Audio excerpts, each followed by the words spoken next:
السلام عليكم ورحمة الله وبركاته. إن الحمد لله نحمده ونستعينه ونستغفره ونعوذ بالله من شرور أنفسنا ومن سيئات أعمالنا. من يهده الله فلا مضل له ومن يضلل فلا هادي له. أشهد أن لا إله إلا الله وحده لا شريك له وأشهد أن محمدا عبده ورسوله صلوات الله وسلامه وبركاته عليه. يقول الله تبارك وتعالى: يا أيها الذين آمنوا اتقوا الله حق تقاته ولا تموتن إلا وأنتم مسلمون. يا أيها الناس اتقوا ربكم الذي خلقكم من نفس واحدة وخلق منها زوجها وبث منهما رجالا كثيرا ونساء واتقوا الله الذي تساءلون به والأرحام إن الله كان عليكم رقيبا. يا أيها الذين آمنوا اتقوا الله وقولوا قولا سديدا يصلح لكم أعمالكم ويغفر لكم ذنوبكم ومن يطع الله ورسوله فقد فاز فوزا عظيما. أما بعد فإن أصدق الحديث كتاب الله وخير الهدى هدى المصطفى صلى الله عليه وآله وسلم وشر الأمور محدثاتها وكل محدثة بدعة وكل بدعة ضلالة وكل ضلالة في النار. Para muslimat dan para akhwat yang dimuliakan dan dirahmati oleh Allah Subhanahu wa taala, segala puji bagi Allah Tabaraka wa taala atas segala karunia dan nikmatnya. Pada kesempatan sore hari ini kita bisa kembali berjumpa dalam majelis ilmu, majelis dari kitab Silsilatu Ahkamin Takhussun Nisa, kitab yang berbicara tentang hukum khusus seputar para wanita. Kita masih pada pembahasan tentang masalah salat.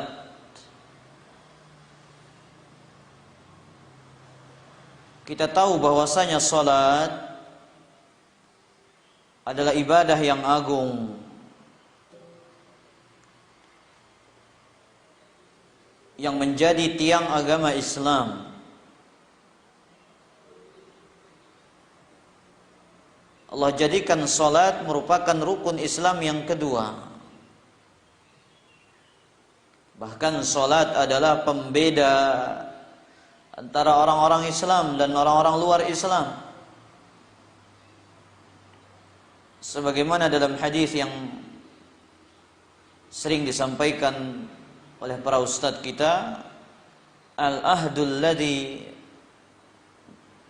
bainana wa bainahumus salah, perjanjian antara kami dan mereka, yaitu orang-orang kafir, kata Nabi sallallahu alaihi wasallam, pembeda antara kita dan orang-orang kafir adalah as-salah.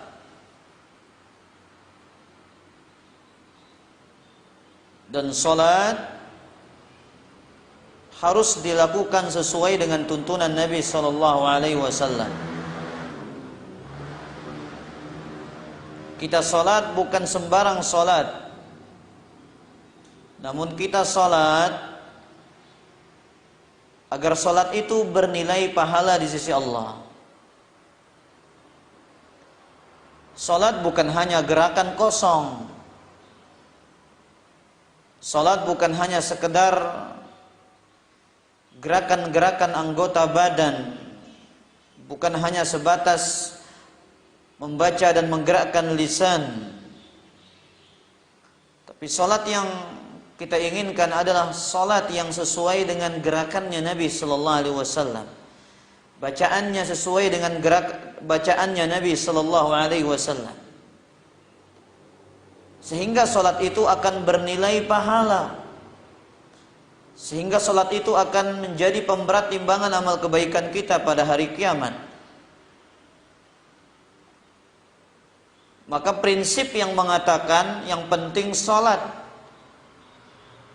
daripada tidak salat, ini prinsip yang salah. Prinsip yang benar itu salat sesuai dengan sunnah. Itu prinsip yang benar. Salat yang mencegah dari perbuatan keji dan mungkar. Salat yang bernilai pahala. Karena kita tahu dalam hadis yang diriwayatkan oleh Imam Tirmidzi, Nabi sallallahu alaihi wasallam mengatakan, "Inna awwala ma yuhasabu bihi al-'abdu yaumal qiyamati min 'amalihi salatuhu." Sesungguhnya yang pertama kali akan dihisab pada hari kiamat dari amalan seorang hamba itu adalah salatnya. Maka pentingnya belajar salat, ya, kita selalu memperbaiki kualitas salat kita. Jangan salat kita kayak begitu-begitu saja, nggak ada kualitas. Karena dengan kualitas yang benar, standar salat yang benar, itu akan menjadikan salat itu diterima. Pada pertemuan yang telah lalu, para ummahat, kita sudah membahas tentang tata cara bertakbiratul ihram. Sekarang kita akan membahas bagaimana tata cara bersedekap yang benar. Bagaimana tata cara bersedekap yang sesuai dengan sunnah Nabi sallallahu alaihi wasallam.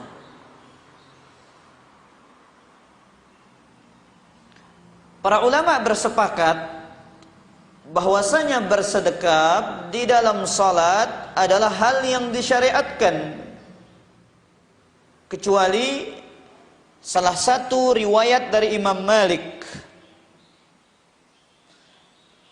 Imam Malik mengatakan makruh seseorang bersedekap di dalam salat. Ini salah satu riwayat dari Imam Malik, tapi pendapat yang benar dari pendapat Imam Malik rahimahullah, beliau juga mengatakan disyariatkannya bersedekap ketika salat. Jadi ada orang-orang yang menisbatkan diri kepada mazhab Maliki, para ummahat dan para ibu-ibu yang dimuliakan oleh Allah. Mereka itu sholatnya nggak begini, tapi sholatnya biasa, ya, diluruskan tangannya ke bawah. Itu namanya isdal atau irsal. Mereka tidak bersedekap. Mereka menisbatkan pendapat ini kepada Imam Malik rahimahullahu taala. Tapi pendapat yang benar dalam kitab beliau, Al-Imam Malik dalam kitabnya Al-Muwatta mengatakan babu wad'il yadaini ihdahuma 'alal ukhra fi shalah. Bab meletakkan kedua tangan satu di atas yang lain. Ini menunjukkan bahwasanya pendapatnya Imam Malik itu mengatakan sunnah, ya, seorang bersedekap di dalam salatnya. Dalilnya hadis Sahal ibn Sa'ad radhiyallahu taala anhu yang diriwayatkan oleh Imam Al-Bukhari, kana an-nasu yu'maruna an yad'a ar-rajul al-yada al-yumna 'ala dhira'ihi al-yusra fi as-salah. Dahulu orang-orang diperintahkan untuk meletakkan tangan kanannya di atas lengan kirinya ketika sholat. Taib. Kemudian para ummahat yang dimuliakan oleh Allah, para ulama bersepakat tangan kanan berada di atas tangan kiri. Tangan kanan berada di atas tangan kiri. Dan ada 3 cara yang dicontohkan oleh Nabi sallallahu alaihi wasallam.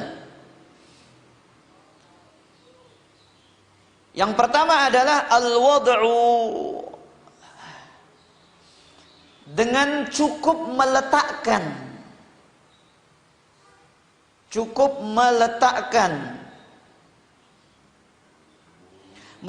tangan kanan di atas tangan kiri.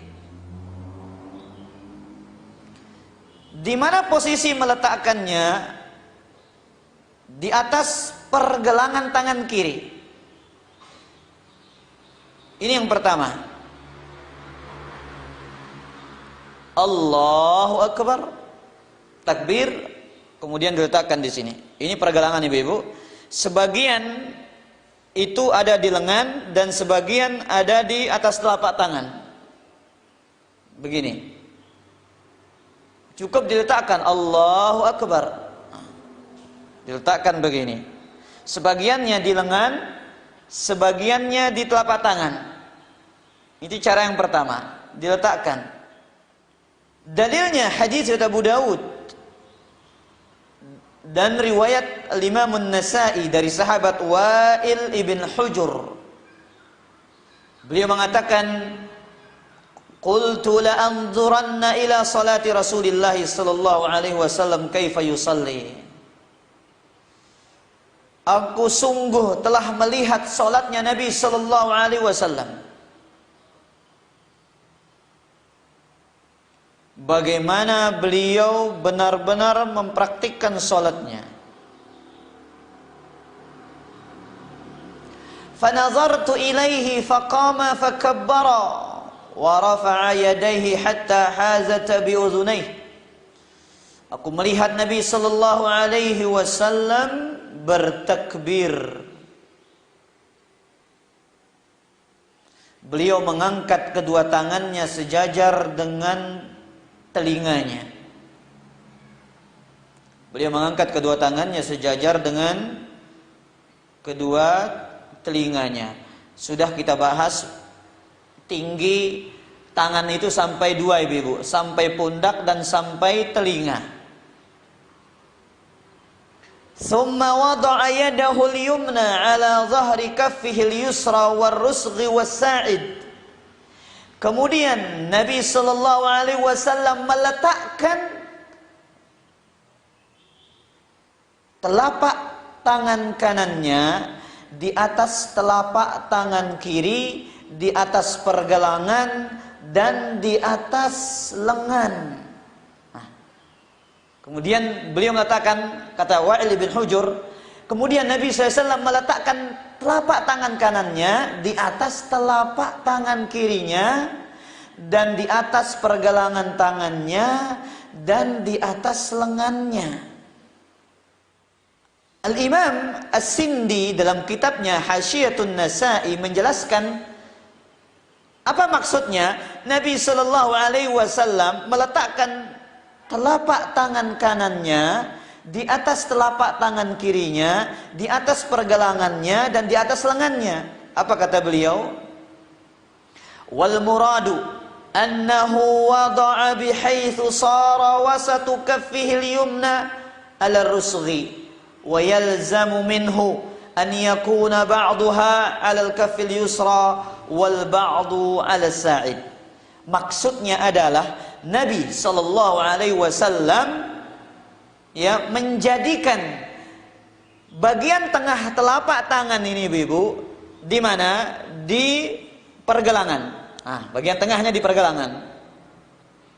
Sebagiannya di telapak tangan, yang ini bagian yang ini di telapak tangan dan sebagiannya di mana? Di lengan kiri. Ini cara yang pertama. Allahu Akbar. Ini cara yang pertama. Cara yang kedua, an yaqbida biyadihi al-yumna 'ala al-yusra. menggenggam tangan kiri dengan tangan kanan. Bagaimana caranya? Yang digenggam adalah di pergelangan, Ibu. Allahu Akbar. Nah, cara digenggam. Allahu Akbar, kemudian digenggam. Nah. Ini cara yang kedua, digenggam. Dalilnya hadis riwayat Abu Daud serta Imam An-Nasa'i, disahihkan oleh Imam Al-Albani rahimahullahu taala, dari sahabat yang mulia Wa'il ibnu Hujur radhiyallahu taala anhu, beliau mengatakan, ra'aitu Rasulullah sallallahu alaihi wasallam kana idza qa'iman qabada biyaminihi ala shimalihi. Aku melihat Nabi sallallahu alaihi wasallam jikalau beliau berdiri salat, beliau menggenggam dengan tangan kanannya tangan kirinya. Ini yang diceritakan oleh sahabat Wa'il ibn Hujur. Maka ini bentuk dalam meletakkan tangan para ummahat yang dimuliakan oleh Allah Subhanahu wa taala. Yang pertama cukup dengan meletakkan, kemudian yang kedua adalah dengan menggenggam. Makanya kata Imam Al-Albani rahimahullah, "Fakama sahhal wad'u sabata in qabada." Sabata al-qabdu. Ya, sabatal qabdu. Sebagaimana sahih dari Nabi SAW dengan meletakkan, begitu juga sahih Nabi SAW menggenggam. Maka yang mana saja dipraktikkan oleh seseorang, berarti dia telah mempraktikkan sunnah Nabi SAW. Kemudian yang ketiga, cara yang ketiga,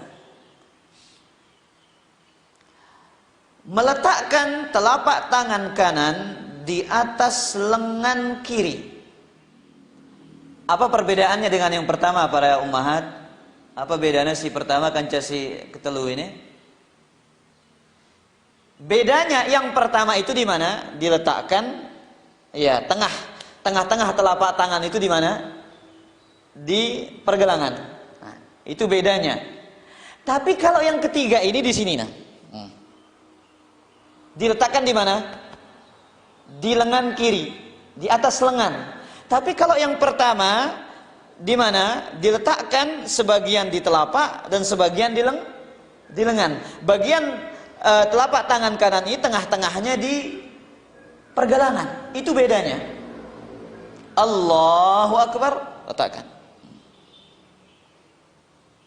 Cara yang pertama, Allahu Akbar. Cara yang kedua, Allahu Akbar. Cara yang ketiga, Allahu Akbar. Ini ketiga cara yang datang dari Nabi sallallahu alaihi wasallam. Sebagaimana juga hadis Wa'il ibn Hujur.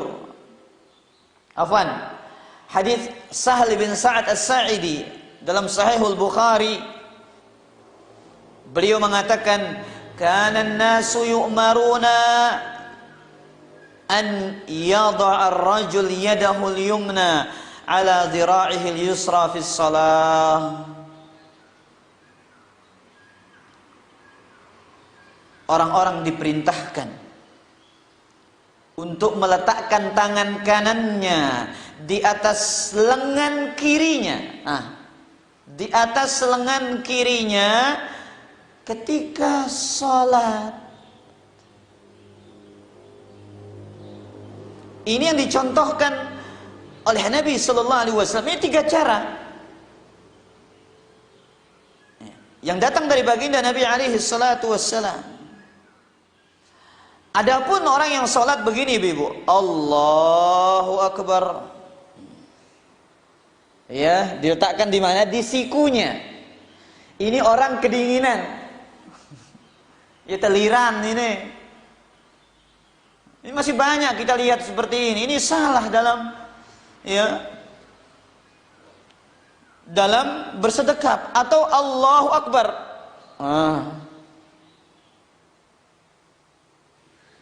Bahkan Nabi sallallahu alaihi wasallam melarang berkacak pinggang di dalam salat. Disebutkan dalam suatu hadis, nahan Nabi sallallahu alaihi wasallam anil ikhtisar fi shalah. Nabi sallallahu alaihi wasallam melarang berkacak pinggang ketika salat. Sebagian mengatakan dijaga jantungnya biar khusyuk katanya. Ini enggak ada dalilnya. Jadi yang datang dari Nabi sallallahu alaihi wasallam cuma 3 cara itu. Hadis Wa'il ibn Hujur dan hadis Sahal ibn Sa'ad As-Sa'idi radhiyallahu taala anhu. Ya. Makanya para ummahat yang dimuliakan oleh Allah Subhanahu wa taala, 3 cara ini divariasikan. Terkadang dengan caranya yang pertama, Allahu Akbar. Telapak tangan kanan bagian tengahnya di atas pergelangan tangan kiri.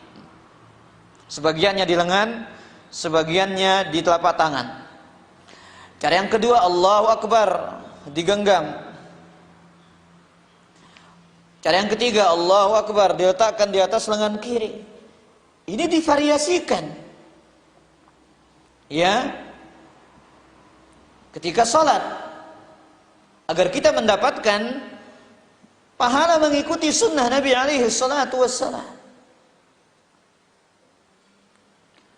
Nah, sebagian para ulama, diantaranya dalam madhab Abu Hanifah rahimahumullahu ta'ala, ini sebagian ulama mutaakhirin, sebagian ulama terakhir dari ulama madhab Hanafiyah, mereka mengatakan, ibu-ibu, ya, mereka mengatakan an yadu'a yaminahu ala yasarihi akhidan rusghaha bi khinsirihi wa ibhamiha. Begini. Ibu, yang 2 ini, yang 3 tangan di sini nih. Begini caranya nih. Yang menggenggam itu ini. Menurut Hanafiyah, yang menggenggam itu ibu jari dan kelingking di atas pergelangan. Tapi ini cara yang tidak ada dalilnya. Sebagian ulama Hanafiyah mengatakan seperti itu. Allahu Akbar. Begini ibu-ibu nih. 2 ini yang menggenggam. 3 jari di mana? 3 jari di lengan. Begini kayak begini ya, Bu. Kayak begini. Ini menurut ulama Hanafiyah yang belakangan. Nah, tapi ini tidak ada dalilnya. Bahkan Al-Imam Al-Albani rahimahullah mengatakan ini bid'ah. Beliau mengatakan dalam kitabnya Aslu Sifatis Shalah, beliau mengatakan, ya, wa amal jam'u bainal wad'i wal qabdi, menggabungkan antara menggenggam dan meletakkan. Menggabungkan antara menggenggam dan meletakkan. Yang mana dia genggam dengan ibu jari dan kelingkingnya, ya, ini adalah perkara bid'ah fa bid'atun. Ini adalah perkara bid'ah kata Imam Al-Albani rahimahullahu taala. Jadi yang ada dalilnya berapa ibu? Cuman 3. Baik. Di mana letak, ya, bersedekap? Di mana letak bersedekap ketika sholat?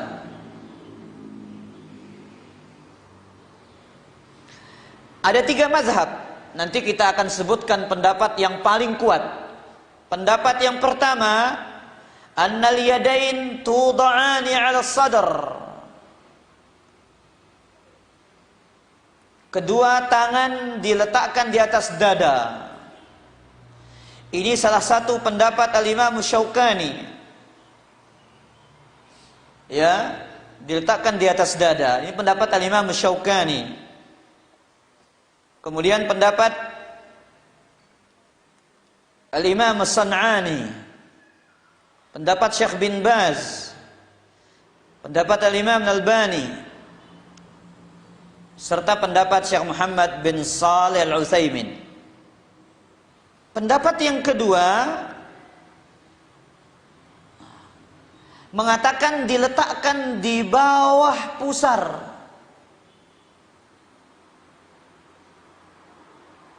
Ini pendapat yang kedua, diletakkan di bawah pusar. Pendapat ini diriwayatkan dari sebagian para salaf, dan ini madhab Hambali, dan ini madhab Abu Hanifah. Untuk para lelaki, ibu-ibu, hebatnya madhab Abu Hanifah, ibu-ibu, kalau wanita di atas dada katanya, kalau laki-laki di bawah pusar. Jadi kata madhabnya Hanafiyah, laki-laki meletakkan tangannya di mana? Di bawah pusar. Kalau wanita meletakkan tangannya di mana? Di atas dada. Baik, pendapat yang ketiga, yad'u yadayhi tahta as-sadr wa fawqa as-surrah. Meletakkan kedua tangannya di atas pusar, di bawah dada. Meletakkan kedua tangannya di atas pusar, di bawah dada. Dan inilah pendapat dalam mazhab Syafi'i dan salah satu pendapat Imam Ahmad. Pendapat yang keempat, mereka mengatakan orang yang sholat bebas meletakkan di mana saja tangannya. Ya, tidak ada batasan tempat. Para ummahat yang dimuliakan oleh Allah, saya sering sampaikan dan ustadz-ustadz kita sering sampaikan, ketika ada terjadi perbedaan pendapat, kita mencari pendapat yang paling kuat dan yang paling dekat dengan dalil. Jangan kita menjadikan perbedaan pendapat di kalangan para ulama itu sebagai hujjah. Kecuali ada dua pendapat para ulama yang sama-sama sangat kuat. Seperti masalah membaca Al-Fatihah di belakang imam ketika salat jahriyah. Ini silahkan yang mau baca, silahkan yang mau tidak baca, silahkan. Begitu pula dalam masalah ini, sebagian para ulama mengatakan ini ya pendapat yang luas. Tapi kita harus tahu mana dalil yang lebih dekat, mana dalil yang lebih kuat, mana pendapat yang lebih kuat dengan dalil. Karena tugas kita ini ibu-ibu beragama dengan ittiba', dengan mengikuti, bukan taklid. Taklid itu mengikuti pendapat seseorang tanpa tahu dalilnya. Yo, kenapa Anda sedekapnya di bawah pusar? Oh, saya lihat ustadz itu di bawah pusar. Itu bukan dalil, perbuatan ustadz itu bukan dalil. Tanya dia, apa dalilnya ustadz itu? Dari 4 pendapat ini ibu-ibu, yang paling kuat, dekat dalilnya kepada hujjah yang datang dari Nabi Sallallahu Alaihi Wasallam adalah pendapat yang pertama, meletakkan di atas dada. Ini pendapat yang paling kuat. Ini pendapat yang paling kuat. Saya bacakan ya dari ucapan Al-Imam Al-Albani dan Syekh Muhammad bin Shalih Al-Utsaimin insyaallah tentang pendapat ini. Kata Imam Al-Albani rahimahullahu taala, ya, "Fathabata bihadhihi al-ahadits", maka telah tetap dengan hadis-hadis ini. Maka telah tetap dengan hadis-hadis ini, anna sunnata wad'ul yadaini 'ala sadr, bahwasanya yang sesuai dengan sunnah adalah meletakkan kedua tangan di atas dada.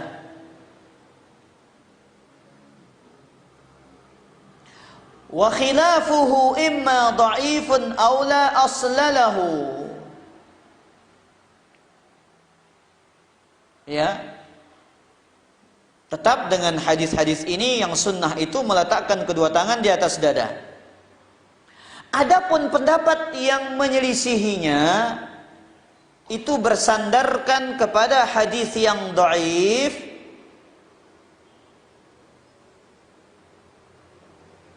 atau bersandarkan kepada hadis yang tidak ada dasarnya, la aslalahu, tidak ada dasarnya. Ada 3 hadis ibu-ibu yang berbicara tentang meletakkan tangan di atas dada. Hadis Wa'il ibn Hujur, kemudian hadis Qabisah ibnu Hulb, yang mana hadis ini adalah hadis yang dhaif. Nah, perhatikan ibu-ibu. Hadis ini awalnya hadis yang dhaif, tapi dikuatkan oleh riwayat-riwayat yang lain, sehingga hadis ini naik derajatnya menjadi hadis hasan li ghairihi. Makanya kata Imam Al-Albani dalam kitabnya Ahkamul Janaiz, ketika membahas tentang hadis-hadis di mana posisi tangan ketika bersedekap, beliau mengatakan famisluhu hadithuhu hasanun fis syawahid. Maka dengan demikian hadisnya adalah hasan dengan adanya riwayat-riwayat yang lain yang menguatkannya. Makanya Imam Tirmidzi mengatakan hadisun hasan. Hadis ini adalah hadis yang hasan.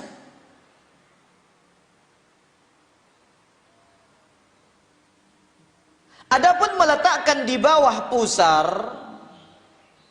ini dari hadis Ali ibn Abi Thalib. Kata Ali radhiyallahu taala anhu, "Inna minas sunnah wada'al kaffi 'alal kaffi tahta as-surrah." Di antara yang sunnah meletakkan telapak tangan di atas telapak tangan yang lain di bawah pusar. Akan tetapi hadis ini adalah hadis yang sepakat para ulama tentang kedhaifannya. Kata Imam Nawawi, ittafaqu ala tad'ifi hadzal hadis. Para ahli hadis sepakat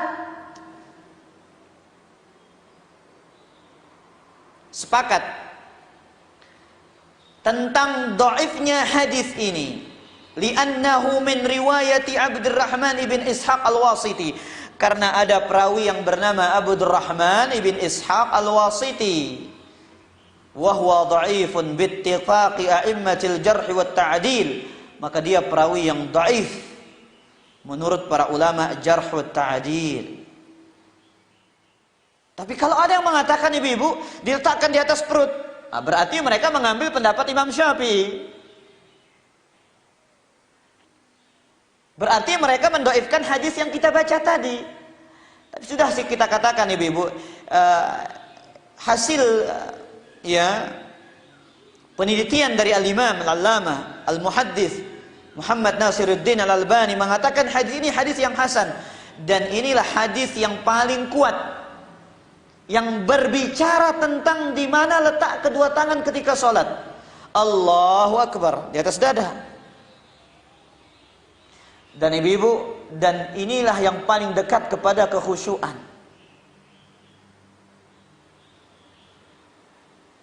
Ya, kalau di bawah perut Allahu Akbar, ini yang ketiani beli no. La ilaha illallah. Taib. Kemudian para ummahat dan para akhwat yang dimuliakan oleh Allah Subhanahu wa taala. Kita baca ucapan Syekh Muhammad bin Shalih Al-Utsaimin. Beliau juga menguatkan pendapat yang mengatakan di atas dada. Beliau mengatakan dalam ucapannya yang panjang menyebutkan perbedaan pendapat di kalangan para ulama. Saya potong ucapan beliau dalam kitabnya Asy-Syarhul Mumti', jilid ketiga halaman 36 sampai 37. Wa dhahaba akharun min ahli ilmi. Dan pendapat para ulama yang lain ila annahu yad'uhuma 'ala sadri, kedua tangannya diletakkan di atas dada. Wa hadza huwa aqrabul aqwal, ini pendapat yang paling dekat kepada kebenaran. Nah, ini kata Syekh Muhammad Ibn Shalih Al-Utsaimin rahimahullahu taala. Pendapat yang paling dekat kepada kebenaran, meletakkan kedua tangan di atas dada ketika bersedekap. Wal waridu fi dzalika fihi maqal. Memang hadis-hadis yang datang yang berbicara tentangnya memang diperdebatkan kesahihannya oleh para ulama. Lakin hadis Sahal ibn Sa'ad alladhi fil Bukhari zahiruhu yu'ayyidu anna al-wad'a yakunu 'ala sadr. Akan tetapi hadis Sahal ibn Sa'ad dalam Sahihul Bukhari itu zahirnya menguatkan pendapat yang mengatakan diletakkan di atas dada. Jadi di mana pendapat yang lebih kuat ibu-ibu? Insyaallah di mana? Di atas dada. Taib. Pembahasan selanjutnya. Bagaimana hukum bersedekap setelah ruku? Biasa ibu-ibu nanti akan lihat sami'allahu liman hamidah, bersedekap lagi. Bagaimana hukumnya? Ada tiga pendapat para ulama. Pendapat yang pertama mengatakan hukumnya adalah sunnah.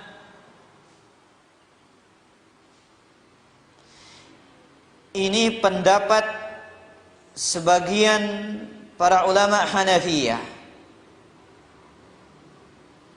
Ini pendapat Ibnu Hajar Al-Haytami dari ulama Syafi'iyah. Ini pendapat Ibnu Hazm dan Syekh bin Baz dan muridnya Syekh Muhammad bin Shalih Al-Utsaimin rahimahumullahu ta'ala jami'an. Mereka mengatakan sunnah bersedekap setelah ruku. Apa namanya ibu-ibu setelah ruku itu? Nah, apa namanya? I'tidal. Sunnah bersedekap ketika i'tidal. Sami'allahu liman hamidah. Nah, menurut pendapat yang pertama ini, Hanafiyah, sebagian ulama Hanafi, Syekh bin Baz, Ibnu Hazm dan Ibnu Hajar Al-Haytami mengatakan sunnah. Mereka berdalil dengan hadis Sahal bin Sa'ad As-Sa'idi tadi dalam Sahihul Bukhari. Kana an-nasu yu'maruna. Kana an-nasu yu'maruna. Orang-orang diperintahkan untuk meletakkan an yada'a ar-rajul yadahu al-yumna ala dhira'ihi al-yusra fi shalah. Untuk meletakkan tangan kanannya di atas lengan kirinya ketika sholat. Hadisnya umum. Ketika sholat. Kemudian juga hadis riwayat Imam An-Nasa'i dari Wa'il ibn Hujur, ra'aitu Rasulullah sallallahu alaihi wasallam idza kana qa'iman fi shalah qabada bi yaminihi ala shimalihi. Aku melihat Nabi sallallahu alaihi wasallam, kata Wa'il ibn Hujur, jikalau berdiri salat qabada bi yaminihi ala shimalihi, beliau menggenggam dengan tangan kanannya tangan kirinya. Lafaz ketika beliau berdiri dalam salat. Ini dalam kondisi berdiri apapun dan kapanpun, baik itu sebelum ruku atau sesudah ruku. Kata para ulama yang mengatakan ini hukumnya sunnah. Pendapat yang kedua, mereka mengatakan tidak disunnahkan meletakkan tangan kanan di atas tangan kiri setelah ruku. Tidak disunnahkan.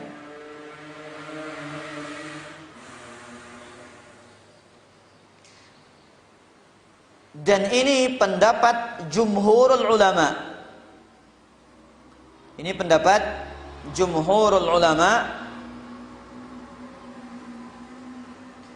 dari mazhab Syafi'i, Hanafi dan Maliki. Ya.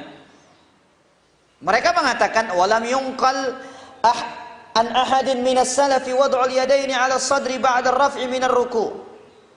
Begitu juga lam yarid mutlaqan fi syai'in min ahaditsis shalah. Mereka berdalil, enggak ada dalil khusus tentang masalah ini. Tidak ada dalil yang datang dari Nabi sallallahu alaihi wasallam yang menjelaskan secara khusus bersedekap ketika i'tidal. Begitu juga tidak ada datang dari para sahabat Nabi sallallahu alaihi wasallam tentang perkara ini. Nah, ini hujjahnya yang mengatakan tidak disunnahkan. Pendapat yang ketiga, ya, pendapat yang mengatakan boleh meletakkan dan boleh tidak. Boleh meletakkan dan boleh tidak meletakkan. Dan ini pendapat dalam mazhab Hambali. Hujjah mereka, ya, tidak ada dalil yang jelas yang memerintahkan dan yang menganjurkan tentang perkara ini. Ini dia penjelasan yang bisa kita uraikan pada kesempatan kali ini, para ummahat yang dimuliakan oleh Allah Subhanahu wa taala. Ya. Kemudian akan datang insyaallah, ya, penjelasan tentang kemana pandangan seseorang ketika sholat, kemudian masalah doa istiftah, dan pembahasan yang lainnya insyaallah ta'ala sedikit demi sedikit kita akan kaji dengan ringkas, ya, dengan ringkas insyaallah ta'ala. Jikalau ada pertanyaan, masih ada waktu untuk bertanya, silahkan diajukan pertanyaannya. Jadi ini ada pemirsa yang mengatakan, Ustadz tolong berdiri agar kelihatan. Jadi nggak kelihatan, saya contohkan ibu-ibu ya. Ketika takbir itu,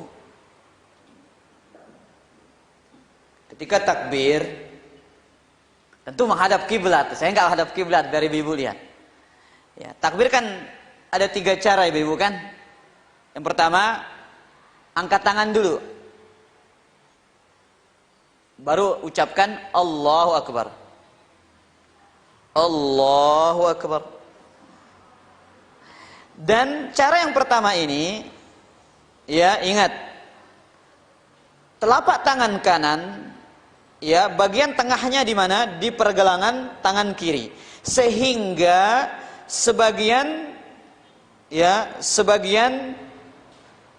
telapak tangan itu ada di lengan kiri dan sebagiannya ada di telapak tangan kiri. Ini penjelasan dari Al-Imam As-Sindi dalam kitabnya Hasyiyatu An-Nasa'i. Cara yang kedua, bagaimana Ibu? Bersamaan Allahu Akbar. Bagaimana? Diletakkan di mana? Dengan digenggam. Dengan digenggam. Seperti ini. Digenggam. Cara yang ketiga, ya, takbir dulu baru angkat tangan Allahu Akbar. Itu kita berbicara tentang takbir pada pertemuan yang lalu nih. Allahu Akbar. Baru angkat tangannya. Mau di mana diletakkan? Cara yang ketiga di sini. Di atas lengan kiri. Diletakkan di atas dada. Adapun, ya, yang mengatakan di sini atau di sini, maka ini tidak ada dalilnya. Atau begini. Nah, ini orang sholat kedinginan nih, Bu. Nah, ini 3 cara yang datang dari Nabi Sallallahu Alaihi Wasallam dari hadis Wa'il ibn Hujur dan Sahal ibn Sa'ad as-Sa'idi. Di sini ada pertanyaan dari grup akhwat. Izin bertanya, apakah suami istri yang berpisah selama kurang lebih 2 tahun? Berpisah di sini bukan karena talak, melainkan salah satu dari pasangan tersebut meninggalkan keluarganya. Apakah tetap berstatus suami istri yang sah atau bagaimana? Karena kan selama berpisah tersebut masing-masing mereka tidak menjalankan kewajiban atau memenuhi kebutuhan pasangannya.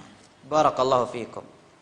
Barakallahu fiikum. Bagi yang bertanya, kita katakan selama tidak ada lafaz talak ya belum dikatakan cerai. Tapi di sini suami berdosa kalau dia tidak melaksanakan tugasnya sebagai suami dalam urusan nafkah, nafkah lahir ataupun nafkah batin.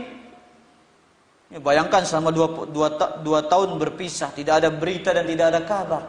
Istrinya digantung hatinya. Ya, bukan digantung badannya, Ibu. Maka di sini harus ada kejelasan. Sang istri harus bertanya kepada keluarganya, "Tolong carikan tahu tentang diri saya, status saya. Apakah saya masih berstatus istri dia atau enggak?" Kan begitu. Tanyakan kepada keluarganya, cari kejelasan sehingga statusnya jelas apakah dia masih suami istri atau tidak. Selama tidak ada lafaz cerai, maka ini dia masih tetap berstatus istri bagi dia. Wallahu taala alam. Tapi dia berdosa sebagai suami yang tidak melaksanakan kewajibannya. Bagaimana dengan orang yang meninggal? Apakah dikhususkan seperti orang yang lagi sholat? Ya enggak harus kalau orang meninggal. Ya cukup diletakkan tangannya di atas perutnya atau di atas dadanya, tidak ada masalah. Nah, Allah Taala a'lam. Karena tidak ada dalil yang khusus yang berbicara tentang itu. Salat sunnah rawatib yang mana yang termasuk sunnah muakkad? Yang 12 rakaat. 4 rakaat sebelum zuhur, 2 rakaat setelahnya, 2 rakaat setelah maghrib, 2 rakaat setelah isya, dan 2 rakaat sebelum subuh. Itu salat sunnah rawatib yang termasuk sunnah muakkadah. Ulang, 4 rakaat sebelum zuhur, 2 rakaat setelahnya. Berapa jadinya, Ibu? 2 rakaat setelah maghrib. Berapa? 2 rakaat setelah isya, 10. 2 rakaat sebelum subuh. Ini dia salat sunnah rawatib yang hukumnya ada sunnah muakkadah. Barakallahu lil jami'.